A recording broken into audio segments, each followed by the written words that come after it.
Ada orang salah faham tentang Ar-Rahnu ni. Ingat Ar-Rahnu ni tempat pinjam duit. Padahal sebenarnya cara cerdik guna emas. Swift tengok sampai habis. Rahnu ni sistem gadaian emas yang patut syariah. Maksudnya kita gadai emas sementara untuk kita dapat tunai segera.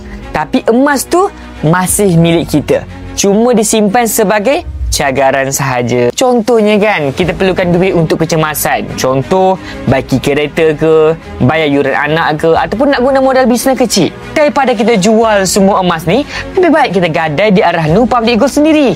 Bila dah stabil, tebus balik. Emas kita dapat semula, duit pun kita dapat. Bila dah stabil, tebus balik, emas kita dapat semula. Rahnu ni sesuai untuk penyimpanan emas yang berdisiplin sahaja. Tapi kalau guna Rahnu untuk beli barang kehendak, itu bukan bijak tau. No. Itu menjerat diri.